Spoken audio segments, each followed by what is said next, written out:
ആരോഗ്യത്തോടെ ഇരിക്കാം. മികച്ച പരിചരണം ഞങ്ങളുടെ ഉറപ്പ്. Shoranur medical trust, Shoranur. ബൂത്തുകളുടെ എണ്ണം വർദ്ധിപ്പിക്കാനും വോട്ടർ പട്ടികയിലെ ഇരട്ട വോട്ട് ഉൾപ്പെടെയുള്ള അപാകതകൾ പരിഹരിക്കാനും കേന്ദ്ര തിരഞ്ഞെടുപ്പ് കമ്മീഷന്റെ നിർദ്ദേശങ്ങൾ നടപ്പിലാക്കുന്നതിനായി ജില്ലാ കലക്ടർ ജി പ്രിയങ്കയുടെ അധ്യക്ഷതയിൽ രാഷ്ട്രീയ പ്രതിനിധികളുടെ യോഗം ചേർന്നു.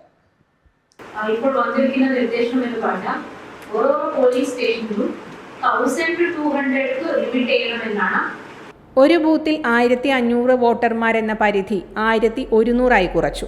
ഇതോടെ 520 ബൂത്തുകൾ ജില്ലയിൽ വർദ്ധിച്ച് മൊത്തം ബൂത്തുകളുടെ എണ്ണം 2132 നിന്നും 2652 വർദ്ധിക്കും. സ്ഥലത്തില്ലാത്തവർ, മരണപ്പെട്ടവർ, വോട്ട് ചെയ്യാൻ സാധ്യതയില്ലാത്തവർ, വോട്ട് ഇരട്ടിപ്പ് തുടങ്ങിയ അപാകതകൾ പരിഹരിക്കാൻ BLOമാർക്ക് നിർദ്ദേശം നൽകും. അടിസ്ഥാന സൗകര്യങ്ങളുള്ളതും വോട്ടർമാർക്ക് എളുപ്പം എത്തിച്ചേരാൻ കഴിയുന്നതുമായ സ്ഥലമാണ് ബൂത്തിനായി കണ്ടെത്തേണ്ടത്.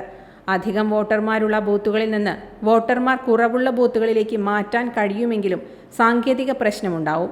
പുതിയ വോട്ടർമാരെ ചേർക്കപ്പെടുന്നതോടെ ജില്ലയിൽ വീണ്ടും ബൂത്തുകളുടെ എണ്ണം വർദ്ധിക്കും.